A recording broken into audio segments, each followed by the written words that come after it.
আসসালামু আলাইকুম ওয়া রাহমাতুল্লাহি ওয়া বারাকাতুহু। আলহামদুলিল্লাহি ওয়াহদাহু ওয়াস সালাতু ওয়াস সালামু আলা মান লা নাবিয়্যা বা'দাহু, আম্মা বা'দ। সুপ্রিয় দর্শক শ্রোতা ভাই বোনেরা, আজ আমরা এমন একটি জিকির, এমন একটি দোয়ার কথা বলবো যে জিকির এবং দোয়া জানে না এমন কোন মুসলিম পৃথিবীতে পাওয়া কঠিন। বলতে গেলে আমরা সকলেই এই দোয়া, এই জিকিরটি জানি, এই বাক্যটি মুখস্থ আমাদের আছে, কিন্তু এই বাক্যের যে ওজন, এই বাক্যের যে ওয়েট, এই বাক্যের যে গুরুত্ব, সেটা আমরা হয়তো অনেকেই উপলব্ধি করতে পারি না। মুস্তাদরাকে হাকিমে আবু সাঈদ খুদরি রাদিয়াল্লাহু তাআলা আনহু থেকে বিশুদ্ধ সূত্রে বর্ণিত এক হাদিসে নবী করিম সাল্লাল্লাহু আলাইহি সাল্লাম ইরশাদ করেছেন, একবার আল্লাহর নবী মুসা আলাইহিস সালাতু ওয়াস সালাম আল্লাহর কাছে দরখাস্ত করলেন, আল্লাহর কাছে আবেদন পেশ করলেন। তিনি আল্লাহর সঙ্গে সরাসরি কথোপকথন করতেন, সেজন্য কালিমুল্লাহ বলা হয় তাকে। আল্লাহর সঙ্গে সরাসরি কথা বলতে গিয়ে একবার তিনি আবেদন করলেন, আল্লাহ আমাকে আপনি একটি জিকির, একটি দোয়া শিখিয়ে দিন, যে জিকির, যে দোয়া আমি সব সময় পাঠ করব, সব সময় আমল করব। আল্লাহ সুবহানাহু ওয়া তাআলা তখন মুসা আলাইহিস সালামকে বললেন, কুল লা ইলাহা ইল্লাল্লাহ, হে মুসা আপনি লা ইলাহা ইল্লাল্লাহ এই দোয়াটি সবসময় পাঠ করবেন, এই জিকিরটি সবসময় পাঠ করবেন, এটা আপনাকে আমি দিলাম।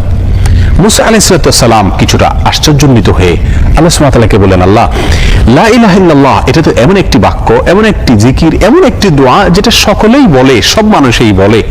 আমি তো আপনার কাছে স্পেশাল কোনো দোয়া চেয়েছিলাম, বিশেষ কোনো দোয়া চেয়েছিলাম। আল্লাহ সুবহানাহু ওয়া তাআলা তখন মুসা আলাইহিস সালামকে বললেন, হে মুসা, যদি সপ্ত আসমান, সপ্ত জমিন এবং এই দুইয়ের মধ্যে যা কিছু আছে সব কিছুকে, আল্লাহর অস্তিত্ব ছাড়া বাকি সবকিছুকে যদি একটি পাল্লায় রাখা হয়, একটি হাতে রাখা হয়, আর লা ইলাহা ইল্লাল্লাহ এই বাক্যকে যদি অপর হাতে, অপর পাল্লায় রাখা হয়, তাহলে লা ইলাহা ইল্লাল্লাহর পাল্লা ভারী হবে। এত ওয়েটফুল এই আমল, এত ওজনী এই আমল, এই জিকির। অর্থাৎ আল্লাহ সুবহানাহু ওয়া তাআলা মুসা আলাইহিস সালামকে যে বার্তা দিলেন সেটি হলো, লা ইলাহা ইল্লাল্লাহর চাইতে ওজনী, এর চাইতে ওয়েটফুল, এর চাইতে ভারী, এর চাইতে শ্রেষ্ঠ, এর চাইতে মর্যাদাপূর্ণ কোন জিকির আল্লাহর জমিনে আর নাই। প্রিয় বন্ধুগণ, মুসা আলাইহিস সালামের জন্য সবচেয়ে স্পেশাল দোয়া হিসাবে, সবচেয়ে স্পেশাল জিকির হিসাবে আল্লাহ সুবহানাহু ওয়া তাআলা যে দোয়াটি নির্বাচন করলেন, যেটাকে সবচাইতে ওজনী আমল হিসাবে আল্লাহ সুবহানাহু ওয়া তাআলা স্পষ্টভাবে ব্যক্ত করলেন, সেটি হলো লা ইলাহা ইল্লাল্লাহ। অথচ এই লা ইলাহা ইল্লাল্লাহ এটাকে আমরা খুব সাধারণ একটি জিকির মনে করি, খুব সাধারণ একটি দোয়া মনে করি, আমরা বিশেষ আমল খুঁজে বেড়াই। অথচ এর চাইতে বিশেষ, এর চাইতে স্পেশাল কোনো আমল আল্লাহর জমিনে আর হতে পারে না।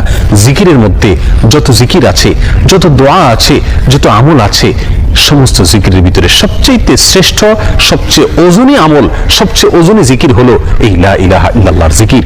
মিজানের পাল্লায় কিয়ামতের দিন যখন আমার নেকামল মাপা হবে, তখন আমার নেকামলে শুধুমাত্র লা ইলাহা ইল্লাল্লাহ এর আধিক্য যদি থাকে, তাহলে ইনশাআল্লাহ আমার নেকামলে পাল্লা অনেক বেশি ভারী হবে।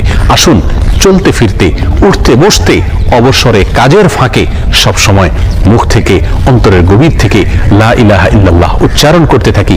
অন্তর পরিষ্কার হয়ে যাবে, অন্তরের ময়লা দূর হবে, অন্তরের পেরেশানি দূর হবে, অন্তরে আল্লাহ সুবহানাহু ওয়া তাআলার প্রতি আস্থা বাড়তে থাকবে, ঈমান বাড়তে থাকবে।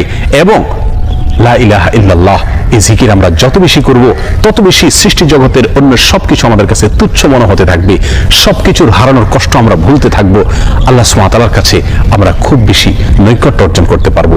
আসুন বলতে থাকি বেশি থেকে বেশি, অন্তরস্থল থেকে ঈমানের সঙ্গে লা ইলাহা ইল্লাল্লাহ।